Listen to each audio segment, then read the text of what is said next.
I think there's a few reasons why some people really struggle to keep their spaces tidy, and that whole just be more organized isn't always the answer. I'm an interior designer, and although I love beautiful spaces, part of my job is to really build systems that are not always seen but felt. It's about how a space is used. And I think we forget when we're looking at beautiful interiors online that just because a place looks amazing, it doesn't mean it's functional. I personally lived in small spaces most of my life, if not all of my life, and I don't think that's always the issue. I don't think that's automatically why someone will struggle to keep a space tidy. So honestly, I think sometimes we just have too much stuff. You may have too much stuff. I'm sorry to say it. And it's an old tale, and he's like, oh my God, here we go again. And I have nothing against stuff. Like, I love stuff, and I think, over time you might accumulate some things, but you shouldn't have things that feel like filler episodes. You should have things that are intentional, things that you actually care about. So the first step to have a more organized, a more tidy space is to audit your stuff. Do you really care about that thing? Have you really worn that piece of clothing? Do you really need another piece of decoration? It's you have to audit your stuff. So we need to start there. Now, ideally, and I might be biased, you would hire an interior designer to help you optimize your space. But I understand that can be costly, and if you're renting, there's only so much you can change. But if you have done the first step, which is just do the audit. Just really be honest with yourself. Go around your house and say, do I need you? Are you benefiting my life? If not, you got to go, okay? So if you've done the first step, here's a few things that I believe can really help you keep your space more organized and more tidy. Contain the mess. I love baskets, I love boxes, and boxes with lids. And especially in a small space, you don't need to have everything on display. In general anyways, you don't need to have everything on display.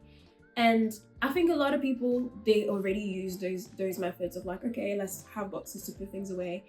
And a lot of people do use, let's say, under their beds to store things. But now, I would challenge you, even when you do those things, like putting, your clothes or stuff under the bed, think about what you're going to reach for the most. So let's say you have your basket, your box. The way you organize that should reflect what you actually reach for the most.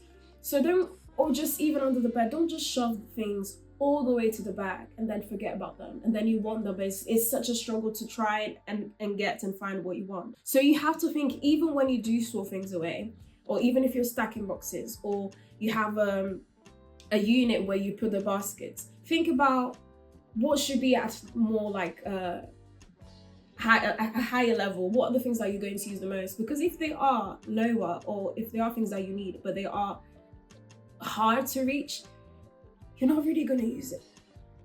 I would like to add as well, organized mess is better than visible mess.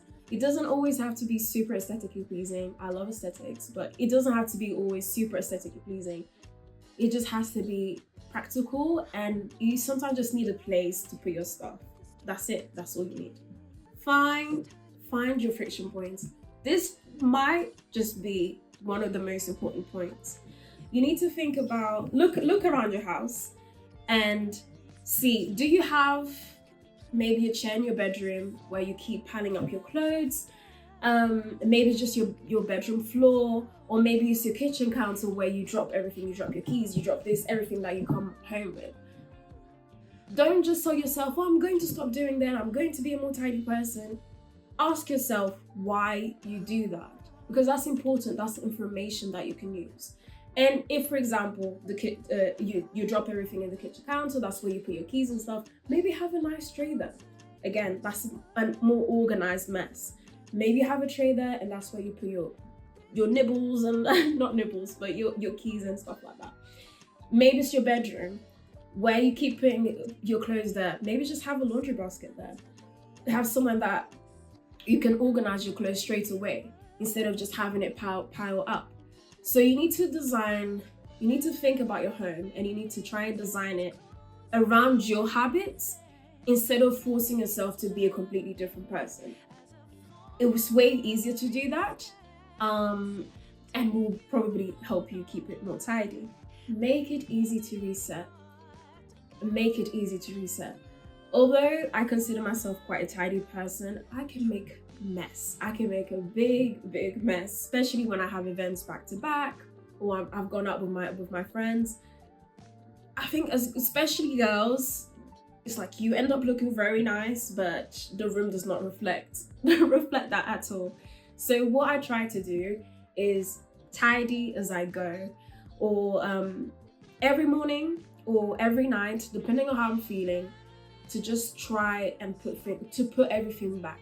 And it doesn't have to be perfect. Sometimes I don't put them exactly in the right place, but I put it nearby, or I might have a bag that I put stuff in. I don't always recommend that, especially if you, because I don't always recommend that because I don't want you to like have a million bags. But what I do, let's say I just clear the space, and let's say these are clothes that I need to put in a certain category. I just put it in the bag and then I tidy up. So just tidy up as you go. Doesn't have to be perfect, but try to take some time. And it doesn't have to be a 2 hours deep clean. That's not what I'm telling you to do or think about. Is simply, okay, you made a mess, or your brushes or whatever is all over the place. Just put them away. It's not like you have to dust your whole room and all of those things. Just put it away. Make that time, because over time it makes easier to tidy up. I don't spend hours and hours tidying up, because throughout the week I tidy as I go. And there's a fly on my camera.